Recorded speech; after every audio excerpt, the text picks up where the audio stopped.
tapi tenaga saya kuat, Umar bin Khattab. Saya nih Ustadz, tenaga kurang, pikiran kurang, tapi harta lebih, Utsman bin Affan. Saya nih Pak Ustadz, harta kurang, pikiran kurang, tenaga kurang, tapi umur lebih, Abu Bakar Siddiq. Ada kebijaksanaan. Saya nih Pak Ustadz, punya beberapa kelebihan, tapi saya perempuan, Khadijah.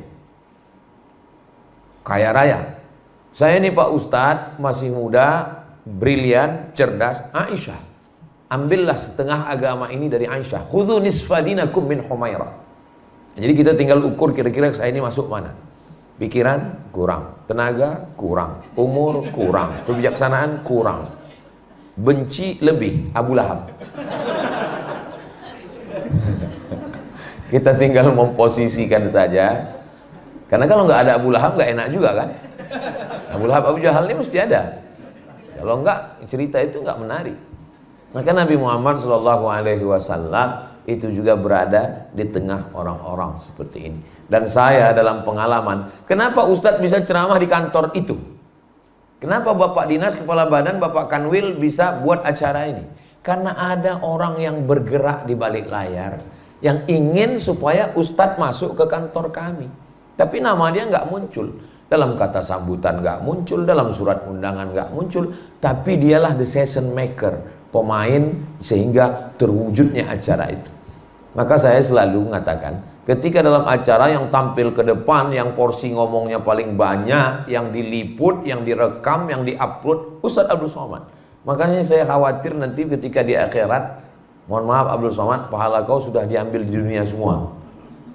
Tapi insya Allah berkat doa kita bersama, keikhlasan tidak rusak oleh sebab itu. Karena yang paling di ujung tombak sebetulnya adalah mereka yang dibalik ini semua. Sehingga terwujudnya sebuah acara di satu kota, di kantor, di masjid, di pondok anu, di sini, di seluruh. Dari mulai Aceh, turun Sumatera Utara, turun ke Riau, ke Jambi, Sumatera Barat, turun ke Palembang, turun ke Lampung, masuk ke Pulau Jawa, masuk Kalimantan, Sulawesi, Papua, Sabah, Sarawak, Brunei.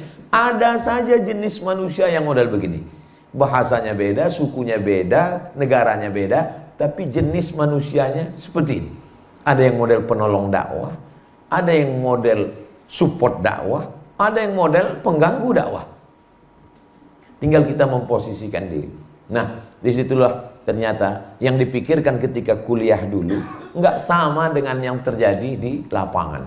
Betapa simpelnya di kuliah dulu. Maka saya kalau melepas adik-adik mau ke Mesir, saya bilang, kalian belajar yang serius, tapi ujian yang sesungguhnya bukan di ruang kelas Al-Azhar.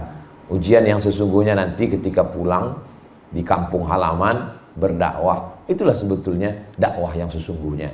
Ujian di Al-Azhar kita bisa tahu bahwa ujian soalnya nggak akan keluar dari diktat yang 500 halaman ini. Tapi ujian kehidupan macam-macam. Ujian melalui kawan, ujian melalui pemerintah, ujian melalui konglomerat, ujian melalui partai, dan lain sebagainya. Jadi sekarang ini kalau dibanding bisa tanya Ustadz Yunus bagaimana mengurus perizinan antara saya datang 2019 disambut Kapolda supaya aman sampai 2023, dan paling nyaman rasanya sekarang ini karena semua sibuk pilkada akhirnya lupa ngurus saya. Alhamdulillah. Jadi memang Allah Subhanahu wa taala Maha Kaya.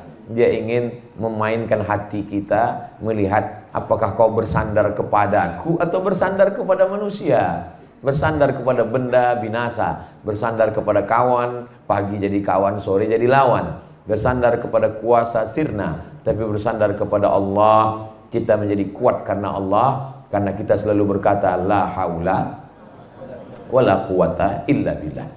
Kalau Allah sayang kepada hamba, ista'malahu, dipakainya hamba itu untuk dakwah. Saya menganggap husnuzon pada Allah. Saya berharap saya termasuk dipakai Allah Ta'ala untuk dakwah. Maka saya ketika dulu tausiah, awal saya pulang dari Maroko tahun 2008 bulan Agustus ke Pekanbaru. 2008, 2009 saya mulai buat pengajian khusus hadis Sabtu subuh.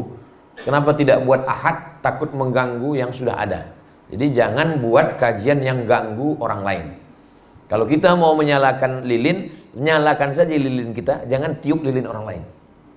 Jadi saya buat Sabtu supaya yang ahad nggak terganggu.